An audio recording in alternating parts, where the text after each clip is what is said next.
Hospital Paulista.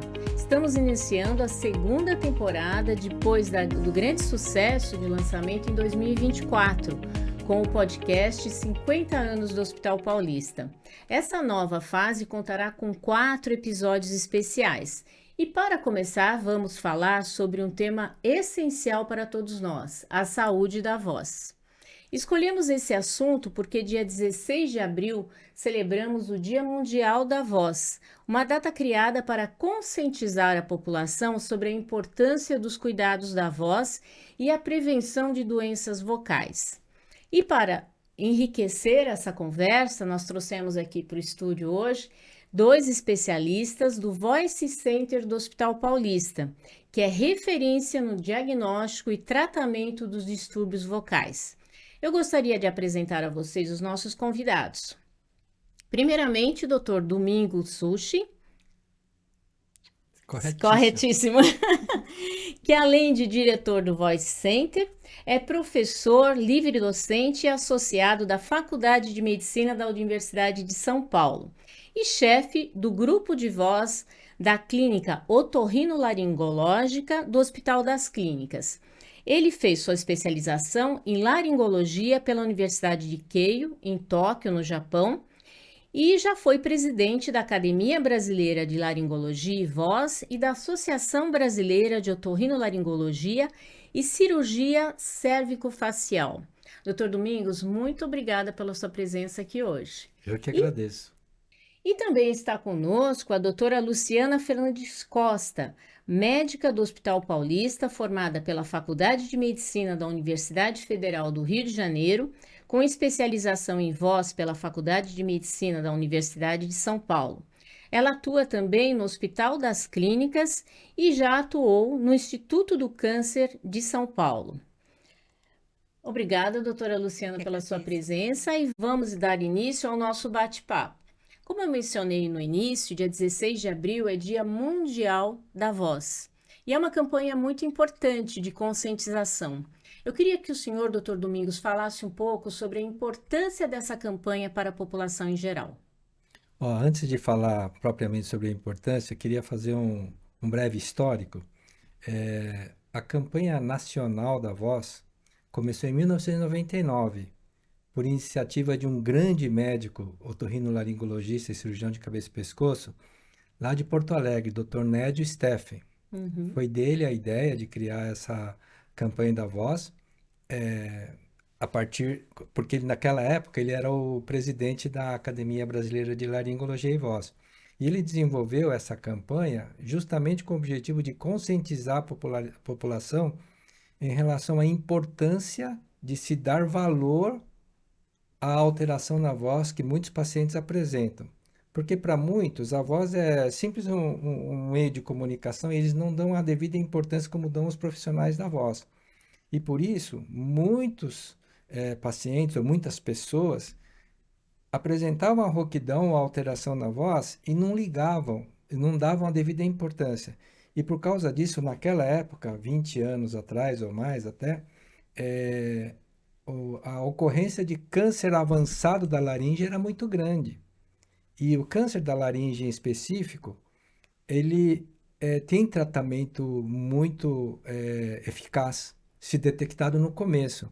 Então, a ideia principal dessa campanha é, se o paciente apresenta alteração na voz que dura mais do que 2 ou 3 semanas, ele deve sempre procurar um profissional para afastar a possibilidade de ter alguma doença grave. Essa é o grande objetivo da campanha da voz. Só assim, continuando um pouquinho com o histórico, não quero me alongar, mas em 2003, a ideia foi considerada tão importante para a saúde mundial, de forma que a campanha se transformou em campanha mundial da voz. Entendi. Em 2003, por iniciativa ou ajuda Começou como nacional e depois passou por uma campanha mundial. Perfeito, a iniciativa foi brasileira, mas o reconhecimento mundial fez com que se tornasse uma campanha mundial. Então, 16 de abril é no mundo inteiro, nos serviços de otorrinolaringologia, se tenta fazer a campanha para alertar a população como um todo, assim, em relação aos problemas de voz, né? Entendi. Muito importante isso, né? E você, doutora Luciana, a campanha é super importante, né? Você também considera uma campanha importante para a população em geral? É super importante, como o Dr. Domingos destacou, quando a gente detecta precocemente um carcinoma de laringe, que é o nosso objetivo principal na campanha, a gente consegue providenciar um tratamento que tem pouca invasão e um resultado muito interessante. Então, a gente propõe como medida principal essa busca por um atendimento médico se a disfonia, se a rouquidão se prolonga por mais de 2, 3 semanas. E a gente dá muito valor para a campanha, então todo ano são feitas ações diversas e amplas. A Academia Brasileira de Laringologia e Voz se empenha muito em divulgar, que traz um impacto para a população muito grande. Certo. Aí, pegando o gancho, né, da campanha mundial da voz, eu gostaria de falar um pouco sobre o Voice Center do Hospital Paulista, que é uma das maiores referências, né, do cuidado da voz que a gente tem hoje no Brasil. Esse centro, doutor Domingos, por que que ele foi criado? Qual a finalidade dele e para quem ele foi criado? Então, olha, também falando um pouquinho de história, né? Porque eu já sou um pouco mais amadurecido do que a Experiente. Luciana, né? Então eu vivi essas etapas. Na verdade, o Voice Center do Hospital Paulista começou em 1993 como um simples serviço onde se fazia os exames de laringoscopia, porque naquela época, 1993, eu voltei do Japão em 1990 e quase ninguém fazia o exame utilizando o endoscópio que entra pelo nariz. E eu Uhum. tinha trazido essa tecnologia e essa técnica, né, para fazer a avaliação mais minuciosa. Então, o Hospital Paulista, na sua iniciativa de sempre oferecer um serviço melhor, me deu a oportunidade de começar esse serviço onde se fazia apenas exames de laringoscopia. Só que a demanda foi crescendo, crescendo, crescendo, e eu, na realidade, contando um pouco da história, acabei desenvolvendo todo um procedimento ou uma sequência de procedimentos para se fazer os exames de maneira eficiente, rápido e confortável para o paciente e fazendo a emissão dos relatórios. E esse serviço foi se ampliando, né? E aí foram entrando outros médicos nos ajudando e chegou um momento em que nós percebemos a necessidade de um serviço voltado para os cuidados da voz, de pacientes com problema de voz. E aí surgiu, então, junto com o serviço de exames de laringoscopia, o serviço de atendimento a pacientes com problema de voz. E ali a gente trata, eu acho que a maioria quase todos os tipos de problemas de voz, porque a equipe formada lá é uma equipe quase que toda ela proveniente do Hospital das Clínicas e 90% dos médicos têm doutorado na área de laringologia e voz. Então, nós oferecemos realmente um serviço muito especializado lá, sabe, em relação a Certo. isso. Então, E falando sobre os exames, quais são os principais exames e qual o objetivo desses exames? O que que eles detectam? Que tipo de tratamento é realizado hoje no Voice Center? ó, assim, só para situar a situação para o público leigo, né? A laringe e o problema da voz, na maioria das vezes, acontece dentro da laringe que está aqui no pescoço, nessa região do pescoço. Então, é muito difícil de ver direto. Então, nós temos que usar instrumentos especiais, que são os endoscópios, Sim. que são introduzidos pela cavidade nasal ou pela cavidade oral, né, para enxergar lá longe a estrutura que produz a voz, né? E como as cordas vocais vibram com muita velocidade, que nossos olhos não detectam, nós temos que usar não só os endoscópios, mas também uma fonte de luz especial, chamada fonte de luz estroboscópica, que nos permite ver diretamente a vibração das cordas vocais em câmera lenta, sem necessidade de ter uma câmera de velocidade ultra rápida para fazer a avaliação. Eu diria que hoje o Voice Center tem um equipamento de endoscópios e também de recursos para fazer uma excelente avaliação dos problemas que comprometem a voz do paciente. Sim.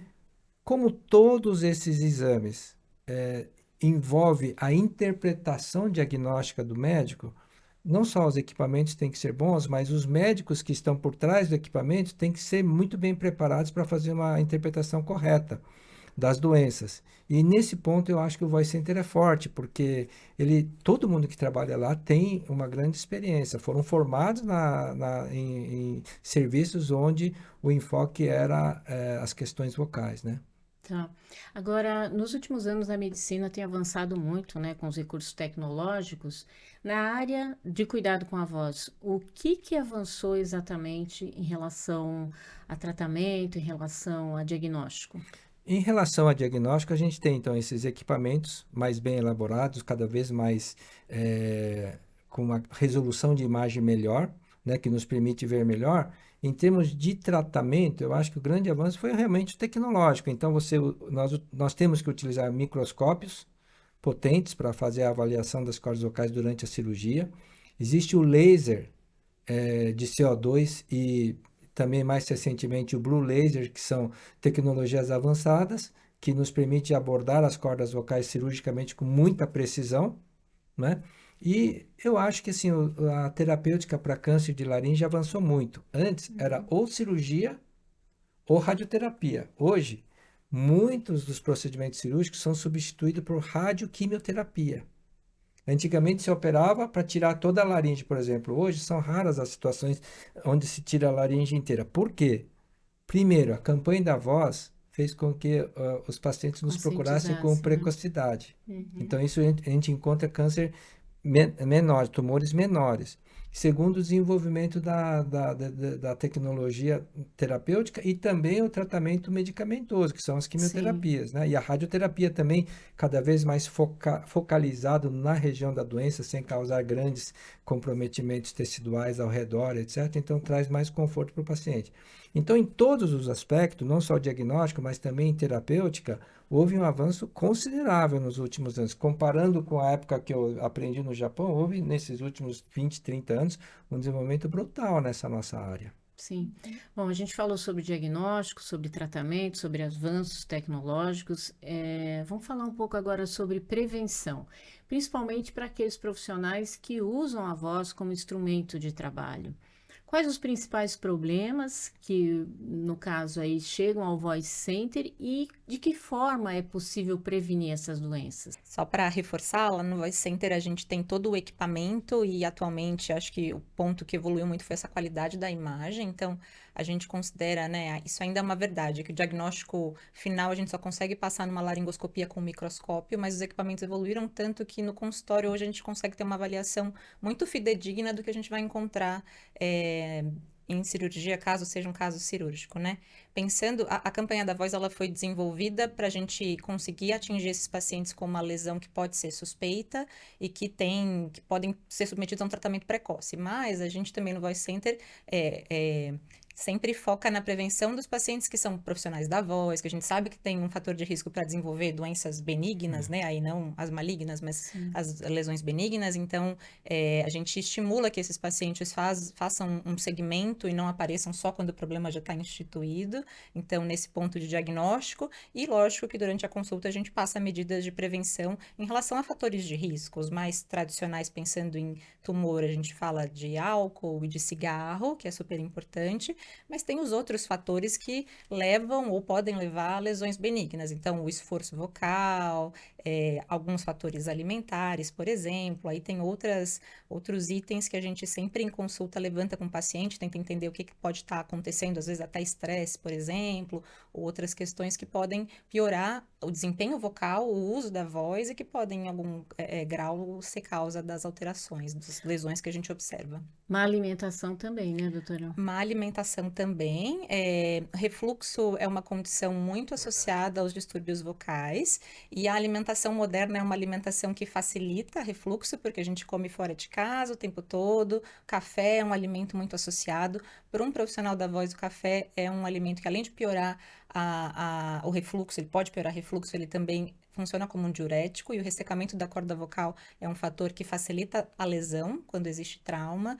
Então, a gente tem que avaliar bem todas essas questões. E aí, pensando em refluxo, alimentos condimentados também são ruins, muito apimentados, os cítricos são os tradicionais que podem se associar.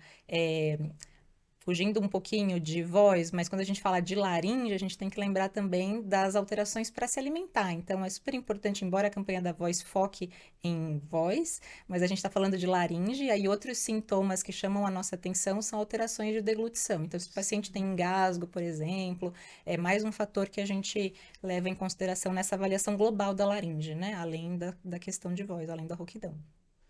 A questão da deglutição, por exemplo, ela é tratada de uma forma especializada por um determinado médico que é especialista nessa área, correto? No geral, laringologistas têm um bom entendimento da deglutição. Durante a formação, a gente lida com doenças da voz, da deglutição e da respiração. A laringe, ela participa dessas 3 funções vitais.